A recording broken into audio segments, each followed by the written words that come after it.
पहली दो फिल्में तो बिल्कुल रोलर कोस्टर राइड थी, हंसाया भी, डराया भी। यही तो भूल भुलैया का जादू है। पर तीसरी फिल्म किस बारे में होगी? क्या नए रहस्य खुलेंगे? क्या हम और ज्यादा हंसेंगे? क्या हम और ज्यादा डरेंगे? इतने सारे सवाल। हम सब जानते हैं, हर अच्छी भूतों वाली कहानी के लिए एक डरावनी जगह जरूरी होती है। भूल भुलैया अपनी हवेली के बिना अधूरी है। वो अंधेरी गलियारे, वो चरमराते दरवाजे, छुपे हुए कमरे, भूतिया ड्रामा करने के लिए परफेक्ट। जरा सोचो, एक और भी पुरानी हवेली, कहीं जंगल में खोई हुई। शायद वो कोई भूला हुआ महल हो, जिसका इतिहास बहुत डरावना हो। या फिर कोई ऐसा हॉस्पिटल जहां अब कोई नहीं जाता, जहां से अजीब आवाजें आती हैं। जरा सोचो, अगर ये दीवारें बोल सकती तो क्या क्या बताती। भूल भुलैया सिर्फ अचानक डराने वाली फिल्म नहीं है, ये आपके दिमाग के साथ खेलती है। क्या ये भूत है या आपका वहम? इस बार कहानी और भी गहरी हो सकती है। जरा सोचो, एक ऐसा किरदार जो अपने ही अतीत से डरा हुआ है।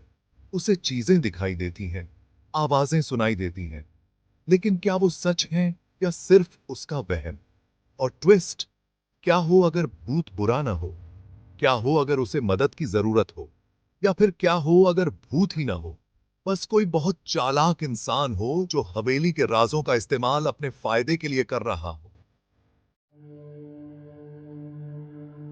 सेक्शन 4, जब भूत आपका नाम जानता हो। जरा सोचो, अगर इस बार भूत का हमारे हीरो से कोई खास रिश्ता हो। मान लो भूत उसके सबसे गहरे राजा जानता हो, उसके डर जानता हो सकता है बदला लेने वाला कोई पूर्वज हो, या फिर कोई खोया हुआ प्यार जो मौत के बाद वापस आ गया हो। यह रिश्ता डर को और असली और गहरा बना सकता है।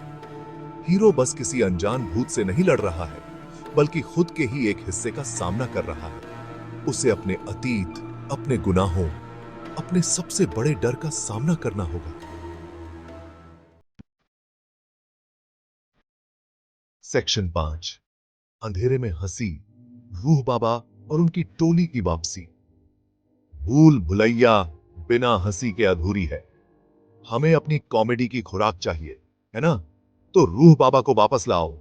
वह अजीब और गरीब डॉक्टर अपने मजेदार इलाज और मजेदार डायलॉग्स के साथ। कल्पना करो कि रूह बाबा के पास सहायकों की एक नई टीम है, जो पहले से भी ज्यादा मजेदार है। हो सकता है कि उनका साथी भूतों का शिकार करने वाला बनना चाहता हो, या फिर कोई अंधविश्वासी पंडित हो जो अफरा तफरी में इजाफा करता हो। भूतिया हरकतों के साथ साथ उनकी मजेदार हरकतें हमें जरूर हंसा हंसा कर लोटपोट कर देंगी। तो लीजिए, भूल भुलैया 3 पर मेरे विचार। आप क्या सोचते हैं? आप किस तरह की कहानी देखना चाहते हैं? अपने विचार शेयर करें।